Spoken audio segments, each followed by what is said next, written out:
কলিজা আমাদের ছোট বড় সবার জন্য খুবই উপকারী একটা খাবার। এতে এমন কিছু পুষ্টি উপাদান রয়েছে যা আমাদের শরীরের জন্য খুবই উপকারী। বিশেষ করে বাড়ন্ত বয়সে, শিশুদের বাড়ন্ত বয়সে কলিজা খুবই উপকারী একটা খাবার। এতে রয়েছে উচ্চমাত্রা iron, protein, fat, vitamin B ও A complex, calcium, phosphorus, zinc ও অন্যান্য খনিজ পদার্থ, যা রক্তশূন্যতা দূর করে, দৃষ্টিশক্তি ভালো রাখে, রোগ প্রতিরোধ ক্ষমতা বাড়ায়, শিশুদের মস্তিষ্ক ও দেহের বিকাশে সাহায্য করে, শক্তি যোগায় ও ক্লান্তি কমায়। আমরা শিশুদের খাবারের লিস্টে মাঝে মধ্যে যদি কলিজাটা রাখি তাহলে কিন্তু শিশুদের শরীরের জন্য খুবই উপকারী। তো বাচ্চাদের জন্য কিভাবে আপনারা কলিজাটা রান্না করে দিবেন সেটা আজকে আপনাদের সাথে শেয়ার করব। এখানে আমি কলিজাগুলোকে আগে ছোট ছোট টুকরা করে নিয়েছি।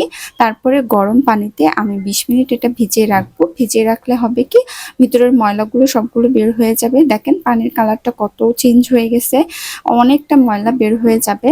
তারপরে আমি ফ্রেশ পানিতে আরও 3-4 বার ভালো করে ধুয়ে নিয়েছি। আজকে কলিজাটা আমি আলু দিয়ে রান্না করব। আলুগুলোকেও আমি এভাবে ছোট ছোট টুকরা করে কেটে নিয়েছি, ডুমো ডুমো করে। তো বাচ্চাদেরকে যত কম মশলা দিয়ে রান্না করে দিবেন ততই ভালো।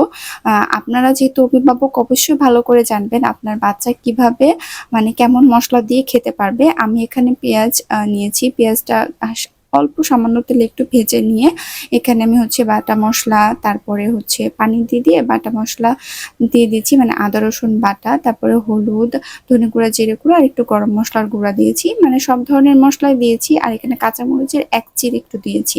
তো আপনাদের বাচ্চা যদি ঝাল খেতে না পারে তাহলে ঝালটা স্কিপ করবেন। আর 1 বছরের নিচের বাচ্চাদের জন্য লবণটা ব্যবহার করা যাবে না।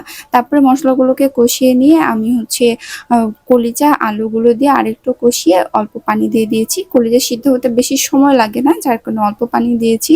তারপর সিদ্ধ হয়ে গেলে যখন অল্প পানি হয়ে আসবে তখন কষায় কষায় একদম ভুনা ভুনা করে নামিয়ে নেবো। কলিজা আমি এখানে একটু বেশি করে রান্না করেছি যাতে 2-3 দিন ফ্রিজে রেখে খাওয়াতে পারি, খিচুড়ির সাথে বা ভাতের সাথে বা খালি মুখে যে কোনোভাবে আর কি।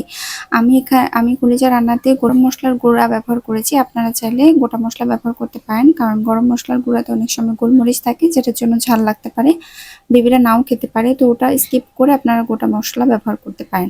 এভাবে বাচ্চাদেরকে কলিজা রান্না করে খাওয়াবেন, বেশি বেশি কলিজা খাওয়ানোর চেষ্টা করবেন, এতে বাচ্চারা অনেক পুষ্টি পাবে।